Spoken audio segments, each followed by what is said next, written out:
Fala galera, beleza?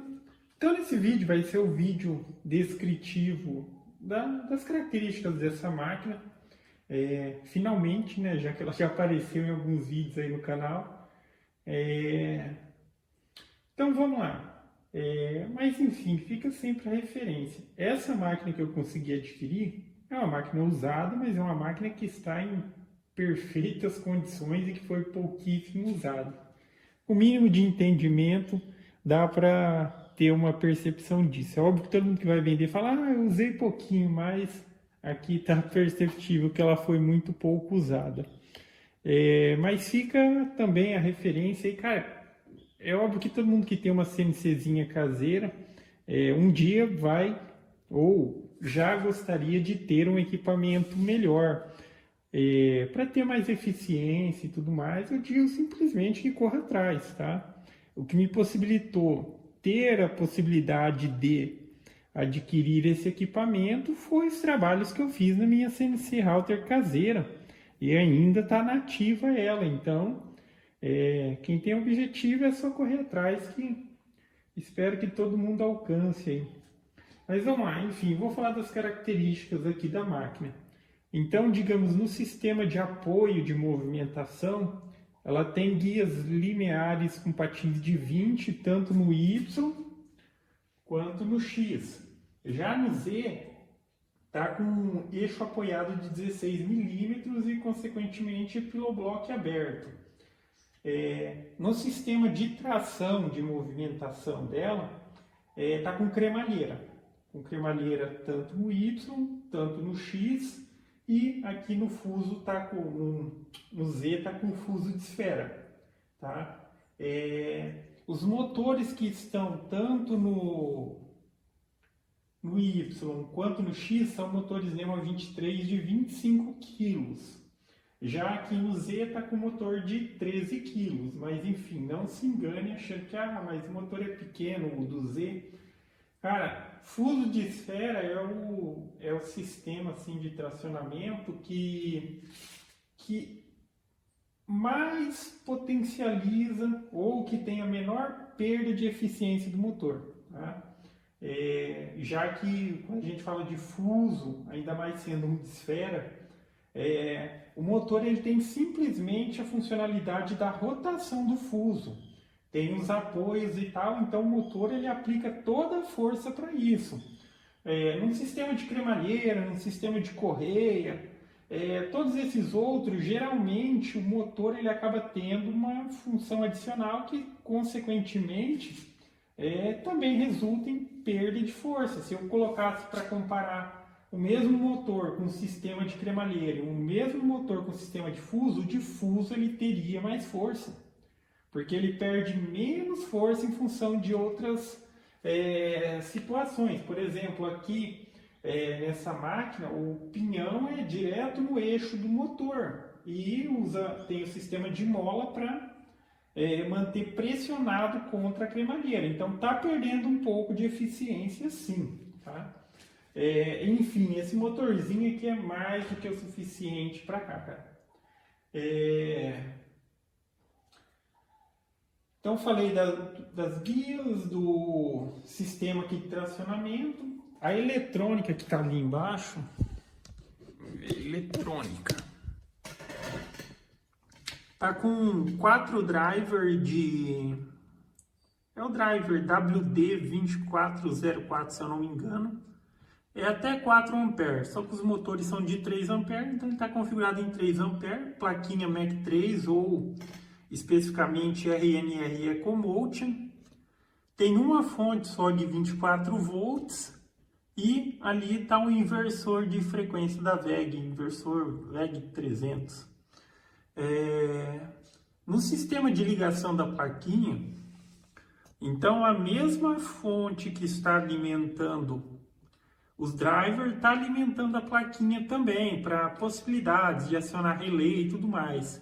Só que mencionando que esse inversor de frequência aí, quando a gente vai controlar o spindle através dele, tanto o acionamento quanto o controle de velocidade, Naquela plaquinha ali, a gente pega um 10 volts que sai do inversor. Ele sai do inversor, tem uma portinha ali na plaquinha que é a 10 volts e tem outras duas saidinhas que voltam para o inversor. É a partir daquilo ali que controla a velocidade. Então, é aquela variação entre 0 e 10 volts que vai dizer para o inversor em que frequência ele deve funcionar para o spindle ter determinada rotação. Ok? De modificação que eu fiz no que, vamos dizer assim, no que estava original, é que ali dentro tinha dois disjuntores iguais àquele ali. Um deles eu coloquei aqui fora. Porque assim, quando a máquina está alimentada a energia na tomada, o que ela faz? Ela mantém os drivers ligados e mantém os motores ligados, tá? E sim, daí isso é importante porque, enfim, o travamento da máquina, quando ela está paradinha aqui, ela se dá pelo motor ligado. Então, se está energizado aqui, o motor, a bobina do motor está energizada e ele está travado.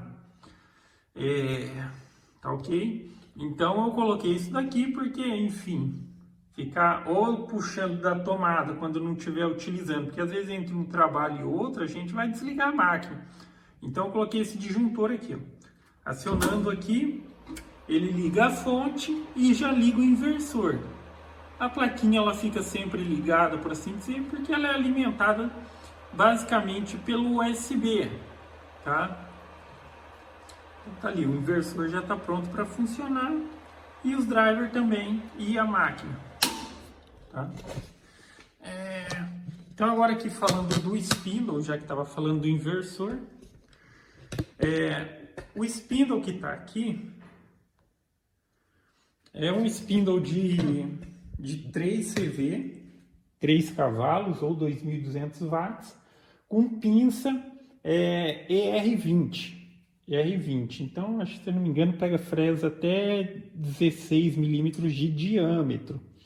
Mas eu dificilmente vou trabalhar com fresas desse tipo. 400 Hz e 24.000 RPM. Mas assim, para madeira, cara, a rotação, ó, um spindle de 18.000 já beira a excelência. Esses 24.000 aí, eles são aliados para você conseguir trabalhar numa maior velocidade também, tá? Que tipo é toda uma questão de definir o parâmetro correto. Mas, por exemplo, se numa velocidade baixa, você com uma certa rotação, você já consegue eficiência de corte, se você vai aumentar a velocidade, você tem que aumentar também a rotação para ter mais possibilidade de corte, tá? Ter e sustentar. Então, por exemplo, quando o spindle é um pouco mais fraco e às vezes você tenta trabalhar com ele mais rápido e acaba quebrando a fresa, é porque ele não tem a capacidade também de sustentar aquela remoção de material de acordo com aquela velocidade. Estou dizendo isso porque eu acho que vocês já viram aí, eu fiz o testezinho, a máquina cortando com a fresinha de 15, uma fresinha de 2 milímetros cortando MDF de 15 em uma passada única. Então, alguns fatores são fundamentais para que isso seja uma possibilidade. A fresa, sim, ela deve ter a possibilidade, se tendo o equipamento apropriado, de fazer o corte em toda a sua extensão de corte. Por exemplo, a fresinha de 2 milímetros, ela tem 17 de corte, tem a de 3 que tem 17 de corte, tem a de 3 que tem 22 de corte. A parte do corte significa que ela tem a capacidade de cortar de uma vez só tudo aquele material. Mas para isso são precisos outros fatores, uma máquina que tem um bom travamento, um equipamento que tenha condições de manter a rotação de acordo com a velocidade ali para sustentar aquele corte, vamos dizer assim, entre aspas, o corte leve, tá? Porque, enfim, se o motor perde rotação, a máquina, a fresa, ela vai ter que remover mais material por vez, vai ficar mais pesado e a chance de quebrar é muito grande, tá? Mas enfim, eu acho que para madeira, geralmente o que eu vou trabalhar com no máximo uns 18.000, já que assim, madeira também tem outra questão que, se você trabalha numa velocidade muito alta, já não consegue, você começa a perder a qualidade do corte. Por mais que ela vai seguir o que você está dizendo ali, mas, por exemplo, o canto que é reto, se você vem muito rápido, vai começar a arredondar, tá? Mas pelos alguns testes, haverão muitos outros testes que eu vou fazer aí, já fiz alguns, mas, por exemplo, eu acredito que entre 2.000 e 2.500 de velocidade, a máquina consegue uma qualidade de corte excelente, tá? Quando a gente está falando de madeira. E assim, daí se pergunta, pô, mas a máquina ela consegue se movimentar muito mais rápido, você vai trabalhar nessa velocidade? Num equipamento mais forte, a gente ganha, digamos, em eficiência de trabalho, trabalhando com passes maiores. Então, na máquina caseira ali, eu precisava, por exemplo, cortar um MDF de 15, muitas vezes dá 6 passadas, 5 passadas, quando dava uma exagerada ali, que a fresa era um pouco mais nova, entre 3 e 4 passadas. Aqui eu ganho a eficiência dando uma passada só, tá? Então, se eu estou trabalhando a 2.000 aqui, vamos supor, eu estou trabalhando a 2.000 nessa e 2.000 na caseira. Só que a caseira ela vai precisar dar vários passos. Nessa daqui eu consigo dar um passe só e manter a mesma qualidade. Estou sendo mais eficiente, tá ok? No sistema aqui de tracionamento que é a cremalheira, então é essa daqui, ó. Tá? Não sei dizer a especificação correta, mas ela é meio assim que na diagonal, porque eu acredito que tem a reta, essa daqui ela tá meio tem um grauzinho assim, um ângulo, por assim dizer.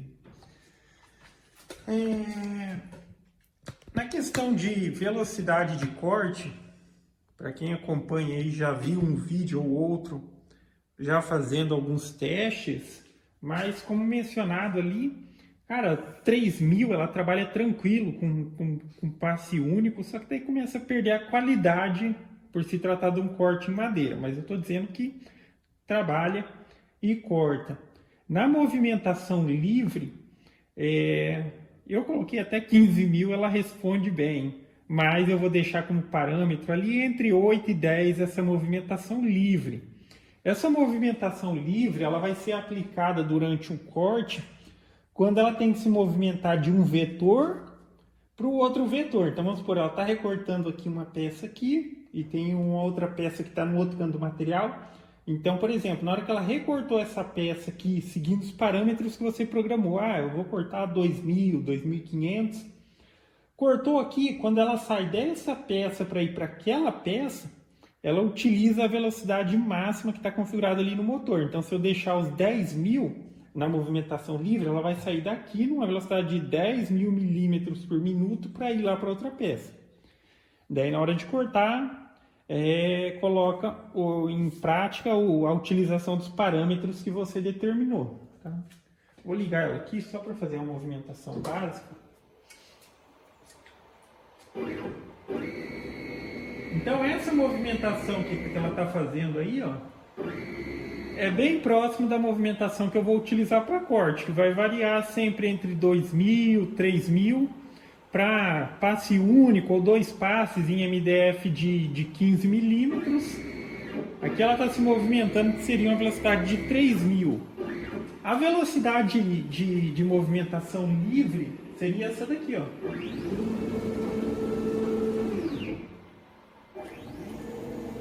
Que são os 10.000 milímetros por minuto. Então, quando você configura os motores para chegar ali na velocidade dele, óbvio que, por exemplo, eu fiz teste, chegou até 15.000, mas eu não vou trabalhar com essa velocidade. Já que aqui, ó, ela pode responder muito bem, mas aqui eu estou utilizando um eixo de cada vez. Eu estou utilizando só o Y, responde bem. Estou utilizando só o X, responde bem. Vou utilizar só o Z, vai responder bem. Só que durante o trabalho e tudo mais, ela vai utilizar para fazer essa movimentação livre todos os motores. Se ela se movimentar na diagonal, subindo ou descendo o Z. E vamos supor assim, essa utilização simultânea de todos nesse parâmetro de velocidade livre aí pode ser excessivo, tá? Então se dá uma queda de, vamos supor, tensão, corrente, qualquer coisa ali, o motor dá aquela travada e perde passo e consequentemente perda de trabalho. Então por isso que ao invés de colocar o que até eu testei ali, chegou nesses 15 mil, eu vou trabalhar com 10 mil de movimentação livre, é mais que suficiente, entre 8 e 10 mil, tá? Para não ter risco de perder a peça. Nos testes, quem viu aí, foi muito bem com passada única. Pelo equipamento que se tem, tranquilamente ela também puxaria uma fresa de 6 milímetros, mas assim eu não vejo muita lógica de se utilizar uma fresa grossa. Mas aí talvez a fresa não vai quebrar. Mas você também pode trabalhar com uma fresa de 3 milímetros sem quebrar. A de 2 milímetros, ela tem obviamente um risco maior de quebrar. Assim que ela começar a ficar um pouco mais cega, a chance dela quebrar vai aumentando.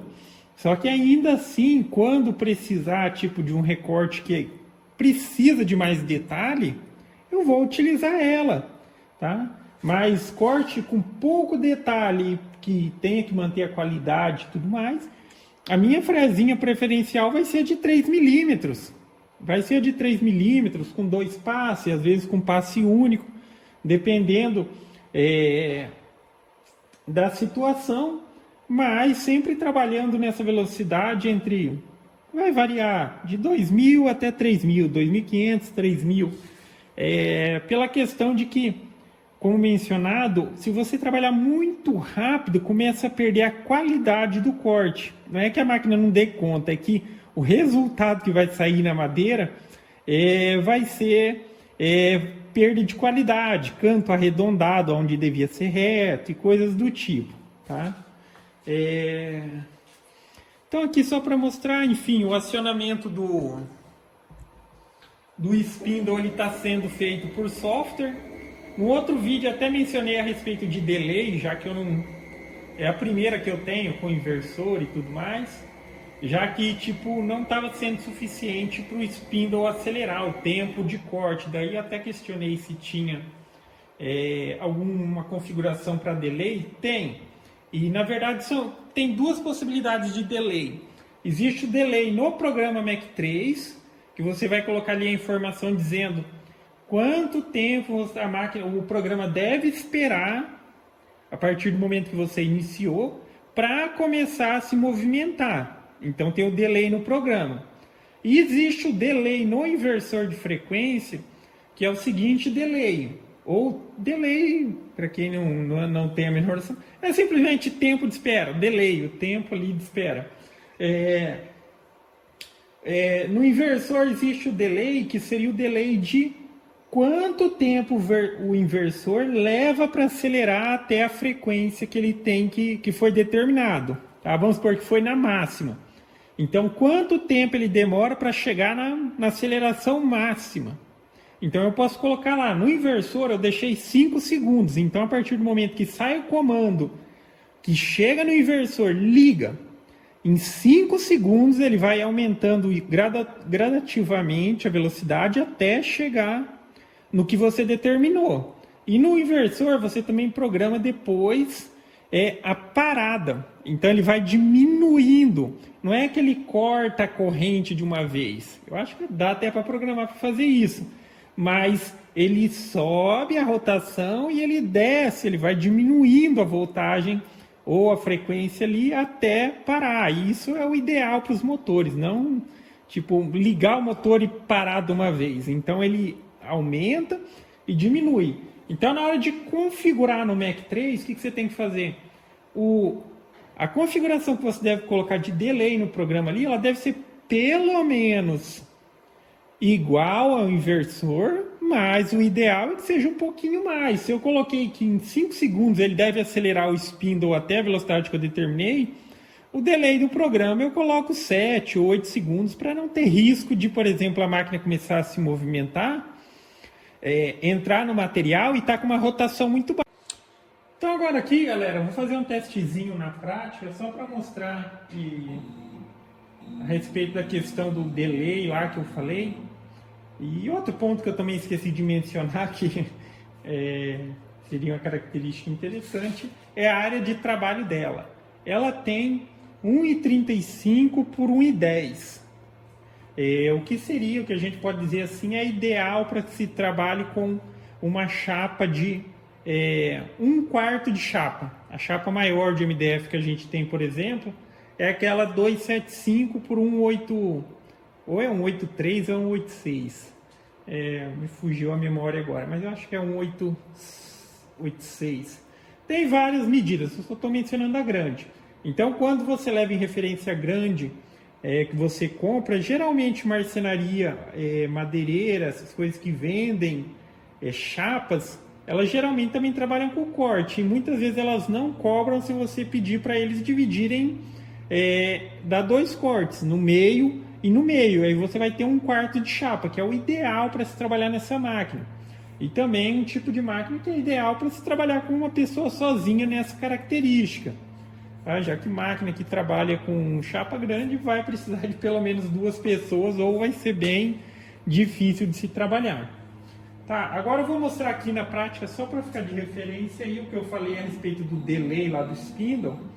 Então, a partir do momento que eu iniciar o comando aqui para a máquina começar a trabalhar, ela vai subir o spindle até uma altura ali e vai acionar o spindle.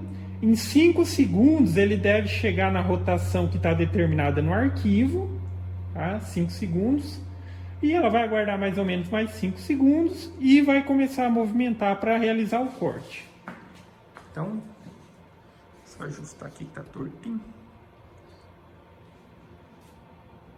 Então vamos lá. Subiu, ligou o spindle, 5 segundos ele chega na velocidade que foi determinada e mais uns 5 ela já começa a trabalhar. Aí estaria numa rotação de 12.000 RPM. E aqui ela está trabalhando numa velocidade de 3.500. Esse momento que ela fica lenta é porque é entrada em rampa, tá? Mas o resto da movimentação está em 3.500. E quando ela sai de um vetor para o outro, ela utiliza a configuração de velocidade máxima que está no motor, que é a movimentação livre, por assim dizer. Nesse caso aqui, 10.000 milímetros por minuto. E também o inversor, nesse momento de parada do spindle, não é porque ele está na rotação livre e não parou, é que o inversor está controlando essa desaceleração. Então, óbvio que em alguns tipos de motores de spindle, já que existem os que não precisam, é indispensável a utilização do inversor, mas não é só para fazer ele rodar, tem várias outras, digamos assim, vantagens do inversor e tudo mais. Se tiver que sobrecarga, ele desliga, da mesma maneira que o próprio inversor ele pode também acionar um relé, ele pode fazer outras coisas funcionar, ele apresenta ali possibilidades, óbvio que as mais interessantes nesse caso é acionar e controlar a velocidade, mas tem bastante características ali e coisas que vão proteger também para evitar problemas que, óbvio, quando a gente está falando de um spindle de 2 cavalos, de 3 cavalos ou mais, a gente sabe que o prejuízo pode ser grande se alguma coisa der errado. Beleza? Então é isso aí, galera. Se restar alguma dúvida, pergunta nos comentários aí, vê se eu deixei de mencionar alguma coisa. Falando um pouquinho aqui a respeito da tábua de sacrifício, como eu fiz. No outro vídeo estou falando mais detalhadamente, mas aqui, para quem já viu no outro vídeo concluído, mas é esse o sistema que eu vou utilizar e funciona da mesma maneira que a tábua de sacrifício, com algumas vantagens que eu mencionei, que na hora de refazer um nivelamento, começou a ficar muito marcado e tal, como está aqui, ó. Então aqui era a mesa original dela, como enfim eu não tinha uma chapa para colocar aqui, seria ideal fazer isso daqui com uma chapa nova, já que a ideia é preservar a tábua de sacrifício nesse sistema. Eu nivelei nas partes que eu coloquei as ripinhas, vai funcionar tranquilamente, mesmo utilizando essa tábua de sacrifício aqui, que era utilizada nela mesmo. Tá ok? Então, basicamente é isso. Então, gostou do vídeo? Dá um joinha, inscreve no canal, que em breve estarei postando mais vídeos. Falou?